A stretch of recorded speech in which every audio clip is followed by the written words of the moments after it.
সৰ্ববাড়িত জম্মু তুলামাৰ তৰফৰ পৰা 1 কোটি টাকা এটা অনুদান আহিব আৰু 1 কোটি টাকা তে টোটাল হল আমাৰ ফাউণ্ডেশ্যনৰ পৰা 1 কোটি 25 লাখ টকা আৰু আপোনাৰ অল ইণ্ডিয়া জম্মুৰ পৰা 1 কোটি টকা এই 1 কোটি টকা ভাবিছোঁ আমি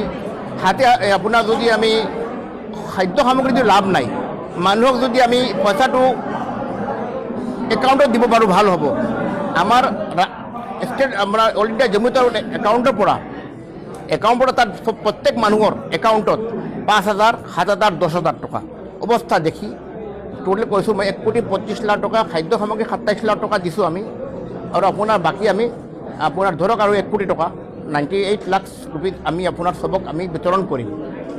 এইটো একাউণ্টত দিম আমি আমাৰ ফাউণ্ডেশ্যনৰ পৰা একাউণ্টত আহিব জম্মু তুলামাৰ তত্ত্বাৱধানত আৰু ফাউণ্ডেশ্যন টিম লগত আছে এটা কথা হ'ল যে আমি সার্ভে টিম আমার 30জনীয়া টিম আছিলে সার্ভে কৰিছে সাৰ্ভে কৰি আমি যিমান বহুত মানুহৰ যি বেছি অসুবিধা আমি 10,000 কৈ দিম আৰু বিশেষ ক্ষতিগ্ৰস্ত বেছি মিডিয়ামকৈ বেছি কম হৈছে 5,000 টকা আৰু 7,000 টকা আমি এটা নিয়ম বনাইছোঁ 5,000, 7,000, 10,000 এনেকুৱা যদি হয় এতিয়া অহাৰ আগতে আমাৰ সৰ্বভাৰতীয় জম্মু তুলামাৰ সভাপতি মৌলানা আৰশ্বাদ মাদানী সাহেবে মোক ফোন কৰি যেতিয়া মই মক্কাত আছিলোঁ মোক কৈছিলে তুমি অতি সোনকালে অসমত যোৱা এটা ঘোষণা কৰা সৰ্বভাৰতীয় জম্মু তুলামাৰ তৰফৰ পৰা 1 কোটি টাকা এটা অনুদান আহিব আৰু 1 কোটি টাকা তে টোটেল হল আমাৰ ফাউণ্ডেশ্যনৰ পৰা 1 কোটি 25 লাখ টকা আৰু আপোনাৰ অল ইণ্ডিয়া জম্মুৰ পৰা 1 কোটি টকা এই 1 কোটি টকা ভাবিছোঁ আমি হাতে আপোনাৰ যদি আমি খাদ্য সামগ্ৰী যদি লাভ নাই মানুহক যদি আমি পইচাটো একাউণ্টত দিব পাৰোঁ ভাল হ'ব আমাৰ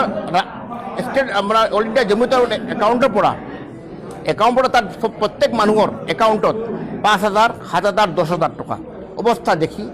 যাৰ বেছি অৱস্থা বেয়া তাক 10,000 টকা আহিব আৰু যাৰ অৱস্থা আপোনাৰ ধৰক নিম্নস্তৰ কম মিডিয়াম অৱস্থা বেয়া হ'ল 7,000 টকা আৰু 5,000 টকা এনেকুৱা আমি কৰিছোঁ আমি যিটো আজি আপুনি ধৰক বেলতাল জাপিসুজা ঢেঙ্গিয়া নেকি জাপিসুজা গাঁও এইটো নহয় আচ্ছা ইয়াত আমি যেনেকুৱা ধৰক আমি 197 লিষ্ট বনাইছোঁ এতিয়ালৈকে আৰু এখন হ'ব পাৰে আৰু 100 লিষ্ট বাঢ়ি যাব চাৰ্ভে চলি আছে এদিনত নহয় ইমান মানুহ এফেক্ট হ'ল ইমান বেয়া অৱস্থা মানুহ যাবই নোৱাৰে এনেকুৱা হৈ গ'ল সেইকাৰণে ডোৰ টু ডোৰ গৈ পেলাই আমি ডিটেইল লৈ আছোঁ আধাৰ কাৰ্ড লৈ আছে একাউণ্ট লৈ আছোঁ চবক লৈ পেলাই আমি যাচি আছোঁ দেখি পেলাই চাৰিজাৰি কৰি পেলাই এতিয়া 197জন মানুহৰ নাম আহিল ইয়াত নাম আছে ধৰক আপোনাৰ ঋতুমণি গগৈ নৱজিত গগৈ সংগীতা গগৈ বিজু গগৈ এনেকুৱা চবৰ নাম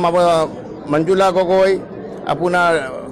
প্ৰণীতা শইকীয়া ৰীনা শইকীয়া এনে চবৰ নাম আছে আপুনি চাব পাৰিব চবক আমি এতিয়া ধৰক 197 ফেমিলি দি আছোঁ এইটো আজি খালি আপোনাৰ যোৰহাটত যোৰহাট বাদ দি আকৌ শিৱসাগৰ বাকী থাকিল নাজিৰা বাকী থাকিল চৰাইদেউ বাকী থাকিল গোলাঘাট বাকী থাকিল চব ঠাইত আমি এনেকুৱা 2,200 ফেমিলিক মিনিমাম আমি আমাৰ জমিয়তৰ সৰ্বভাৰতীয় জম্মু তুলামা সভাপতি আৰশ্বাদ মাদানী সাহেবৰ তৰফৰ 1 কোটি টকা আৰু আমাৰ আনফাৰ ফাউণ্ডেশ্যনৰ তৰফৰ পৰা অসম ৰাজ্যিক জমিয়ত উলামাৰ 1 কোটি 25 লাখ টকা আমি দিম 2 কোটি 25 লাখ টকা 2 কোটি 25 লাখ টোটেল আমি দিম সেইটো হ'ল ইয়াত আহি পেলাই দেখি খুব বেয়া লাগি আছে অসমৰ পৰা ডুবাইৰ পৰা থাকি পেলাই দেখিছিলোঁ অন্তৰে কান্দিছে আজিও সঁচাকৈ মই ভাবা নাছিলোঁ ইয়াত এনেকুৱা অৱস্থা ফটোত দেখিছোঁ মানুহৰ অৱস্থা দেখি পেলাই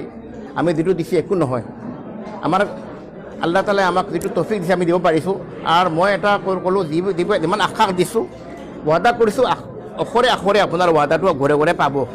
অকণমান দেৰি হ'ব আপোনাৰ ছাৰ্ভে চলি আছে এতিয়ালৈকে 1,200 লিষ্ট আহিছে এতিয়ালৈকে আমাৰ 1,200 আৰু লিষ্ট থাকি গ'ল সেই লিষ্ট অহাৰ পিছত আজি কিন্তু আমি 2-3 দিনৰ ভিতৰত আমি দিয়া আৰম্ভ কৰি দিম আৰু কিবা সুধিবলগীয়া আছে নেকি সোধাৰ কিন্তু থাকে খুদিব কিছু আছে নেকি কৈ দিছোঁ থাকিলে